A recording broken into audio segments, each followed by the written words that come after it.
ask any girl from the parish around what pleases her most from her head to her toes, she'll say, I'm not sure that it's business of yours, but I do like to waltz with a log driver, for he goes burning down and down white water. That's where the log driver learns to step lightly. It's burning down and down white water. The log driver's waltz pleases girls completely. When the drive's nearly over, I like to go down and watch all the lads as they work on the river. I know that come evening they'll be in the town, and we all like to waltz with the log driver, for he goes burning down and down white water. That's where the log driver learns to step lightly. It's burning down and down white water. A log driver's waltz pleases girls completely. Both my parents I've had to give way and dance with the doctors and merchants and lawyers. Their manners are fine, but their feet are of clay, for there's none with the style of my log driver, for he goes burning down and down white water. That's where the log driver learns to step lightly. It's burning down and down white water. A log driver's waltz pleases girls completely. I've had my chances with all sorts of men, but none is so fine as my lad on the river. So when the drive's over, if he asks me again, I think I will marry my log driver, for he goes burning down and down white water. That's where the log driver learns to step lightly. It's burning down and down white water. A log driver's waltz pleases girls completely. Burning down and down white water. A log driver's waltz pleases girls completely. Thank you very much. Thank you for having me. Yes, of course. You're part of the environment now. You're here so often. I'm an installation. You are a permanent installation. Yeah. Tell everyone about that number. What was that from? Well, that number is called the Log Driver's Waltz, and it's by Kate and Anne McGarrigle, who is the mother. Oh, We're going to move over. Rufus Wainwright. Oh. Yes, and it plays on CBC every night before they shut off the airwaves. So it's a very big piece of Canadiana. Yeah, it's a very big piece of Canadiana. Does anyone know that song? Did we watch CBC? No. One person! Yeah! Oh my gosh. Well, I hope you guys learned a little bit of your herstory being, Canadian and the Canadian drag culture. It's a big culture, much It's a bigger. huge culture. Yeah. There's a big country with a lot of drag queens in it. Now, you yourself were a drag queen, are a drag queen. You always are. It's always in me. Yeah. She's there, underneath it all. Now, so this film was wonderful, but why was it important for you to make?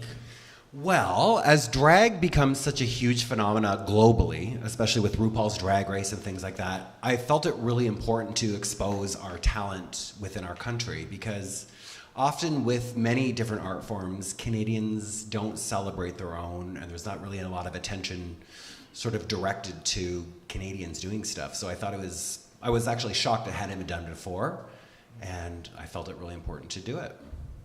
That's wonderful. Thank you. Yeah. Now, you tried to travel quite a bit, I'm guessing, for this film. Now, where did you travel to and why? Well, I had work in Vancouver, and that's where I lived for many years. So I had to do, interview the girls there. And I was in Toronto and doing a lot of work there as well. So I felt it, obviously, Toronto being Canada's capital, that was very important. And Montreal, of course, is my favorite city. And I really wanted to expose the talent because, as Plastic Patrick said, a lot of what happens in Quebec stays here. So I wanted to, bring that to the rest of the nation. Ottawa is the capital of Canada, by the way. Oh, well, I meant the business capital. We're the culture, you know what I mean. Yes, we all know what you mean. You're dead to me. So I didn't make it to Ottawa. I don't know how booming their drag scene is. Well, I hear the queens are very abusive there. Oh. That's all I hear about the drag queens in Ottawa. Charmed, I'm sure. Yes.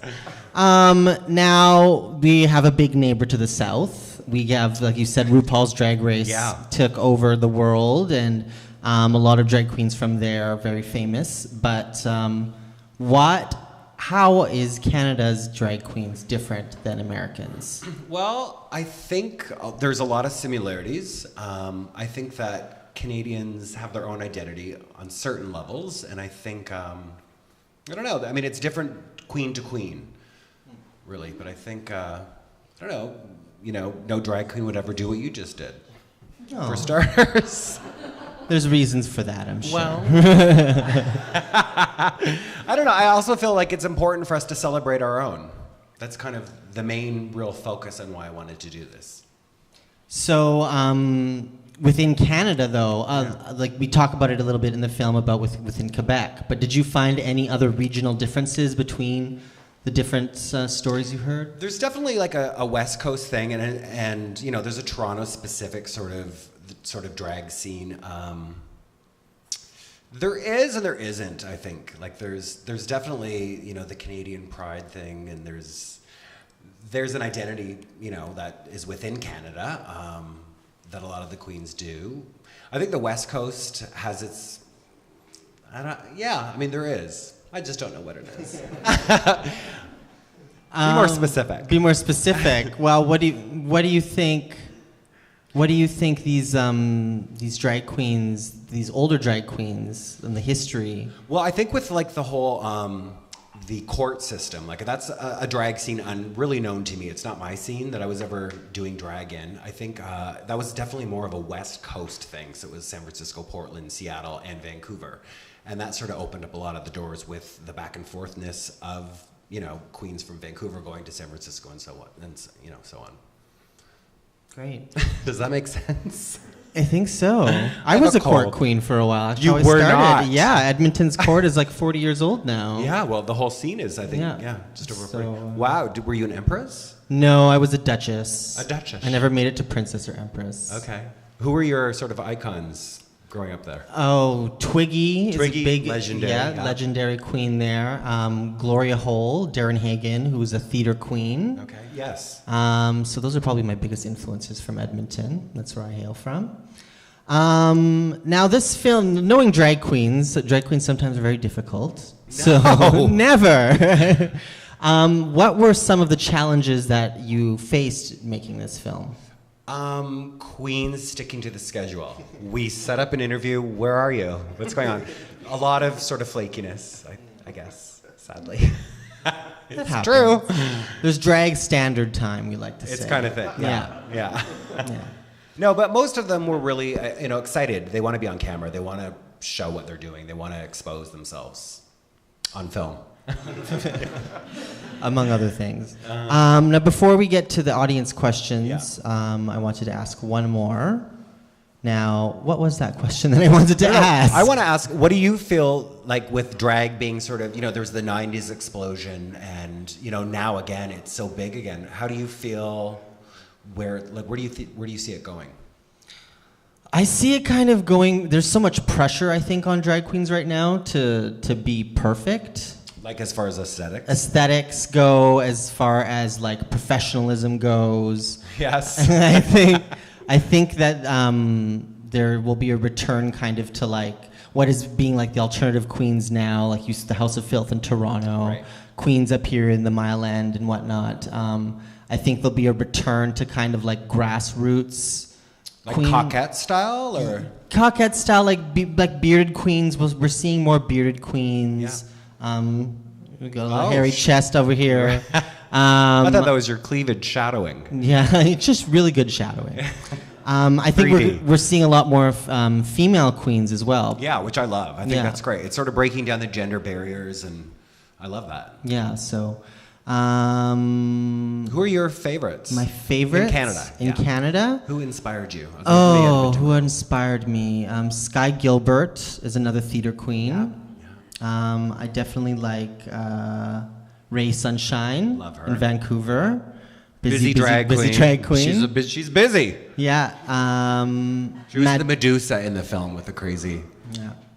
Mado is a big inspiration to me. Love She's her. really funny and clowny. She's great. And Cotton Venus. Oh, I love her. Yeah. Oh my God. She's a great one. She's so pretty. You said it. Is there any questions from the audience? Friends, I told you you had to come up with questions. I can't see. Sure. Do you want me to come with the mic to you? Oh, Suzanne. Okay, we can hear. I know that you made the film, but for a lot of people that maybe wouldn't know your name when watching the film, why did you choose to exclude yourself? That would be too self-serving.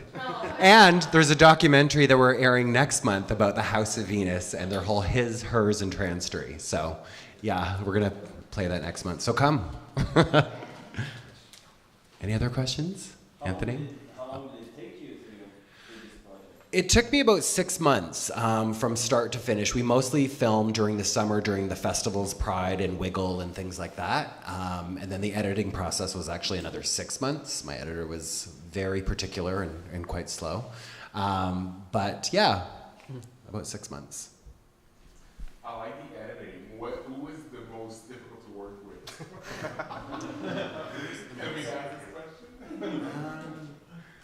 Well, some of the queens that never made it in. The girls that said yes, yes, yes, and then we planned the dates, and then they canceled last minute. So those girls are will remain nameless. Willie Taylor. No, there was a few, but yeah. Everyone, you know, queens love attention, so most of them were very receptive to being on camera. Yeah. Any other questions? Is there some drag queen in the east of Quebec, like New Brunswick? You know, there probably are, and unfortunately with an hour doc, I couldn't do everyone, clearly. And because of the budget, I was very limited as to where I could go.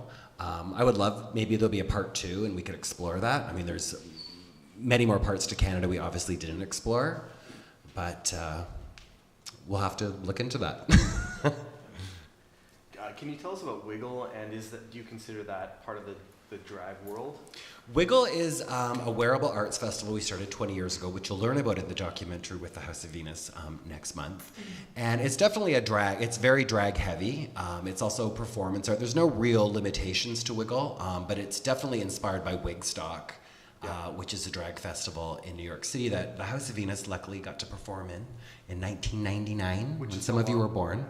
Wigstock is no longer, right? Wigstock, actually, they did a cruise this year, so it's, I think, getting its sort of paddles back on to do it. It was a wonderful festival. They incorporated a lot of like dance music like Barbara Tucker, Alternate, Crystal Waters, Debbie Harry, Delight, things like that, as well as like international drag artists. So I hope it, you know, grows and grows and grows. And But Wiggle wouldn't be the Canadian version of that. I mean, it's, you know, slightly compared to, because we were definitely influenced by Wigstock when we started it, but it was more about people creating wearable art and headpieces and crazy wigs. So we sort of took the wig aspect of it, and it had drag as well, but it was more about artists creating this wearable art and that kind of thing. So, Which will be coming here.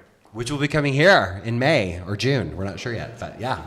So put your wig caps on and start thinking of something crazy to make. Yeah.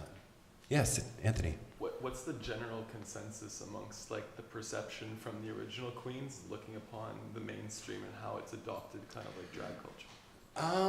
I think that's really drag, like it depends on the queen as well. What do you sort of think about that? Like, I mean, there is sort of the old school, like when we first started doing drag, for example, we came to Vancouver, we were like skinny supermodel, trying to look like real girls and giving positive attitude, where a lot of the older queens didn't like us for many of those reasons, especially because we looked really pretty. But I think that it, you know, it took time. They warmed up and they liked us eventually. But I mean, there is sort of that, like, I don't know, sometimes, only some of them are kind of mean, the older ones. What do you think? Well, I think Trying to be diplomatic here. if you live through the era of, you know, of violence, you know, if you've been beat up for wearing a dress, and you've lost many of your friends due to the AIDS crisis, I think that would make you a little bitter. But I also think that there's not as much drag family culture anymore. You don't think so? Well, like, I think a lot of people can just, like, watch a YouTube, like, tutorial. Right. And then they're a fierce queen. And you're a fierce queen, or, like, you can really like, there's a lot more ability to like do it yourself, whereas like, I think like, but there's still places like Meadows and some families that still exist, I think. I think within like small town Canada, it's a tighter knit community where like all of queers will hang out together. You know, where in bigger cities it's more segregated a little bit. Like there's the male sort of club, there's the drag scene, there's the trans scene, there's the lesbian scene. I've found anyway that in like places like Winnipeg and smaller communities, everyone sort of works together and is a community. If that answers your question, sir. Well, oh yes. Now that you've touched upon drag in Canada and you have another doc that we're going to see soon, House of Venus, what are some other LGBT issues that you want to create as a director? Oh geez, I mean there's so many, I don't even know where to start with that. What do you think I should do? I think here with Never Apart, we're exploring a lot of different cultural issues. Like we're going to be doing a lot of transgendered. We want to do some two-spirited things. We have a intersex exhibit coming up January 23rd called No Gender, and that's sort of something that's not really touched on. The trans issue has been luckily exposed through great people like Candace Kane and others, I Am Kate, and all of this. So there's that exposure where intersex is still, a lot of people don't really know about it. And it's actually quite common. 1 in, I think, 2,500 people are born sexually ambiguous. So that's definitely one topic. Fashion. Fashion is always... Fashion. What about fashion? Well, queer fashion. Queer fashion. That's a good one. Yeah, that'd be a good one too. Well, that's very Wiggle. Like I think that's going to be exposed when we do Wiggle here. My other question, I remember it now. Were there any like crazy stories or any crazy happenings that happened during the making of the film?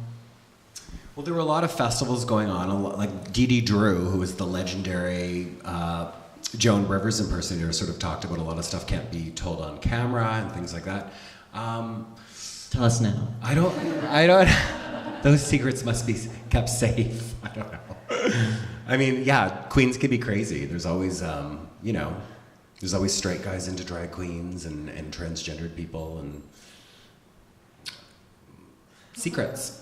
We gotta keep them. There's a little black book that I will never open. Yeah. Is it called Grace Jones, that little black book? Oh, that is a part of that, but we love Grace Jones. Queens worship Grace Jones. Is anyone reading her new book? Because it's really good. I just started. Yeah, I had the joy of partying with Grace Jones one night.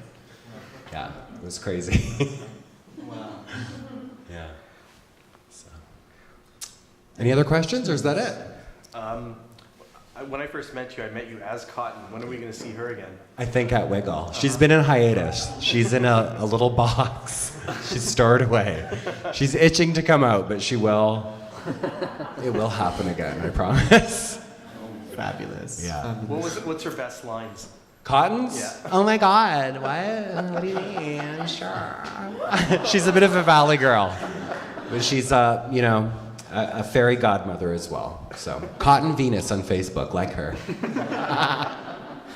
Well, thank you guys so much for coming, and I hope you all learned a little bit about your drag history.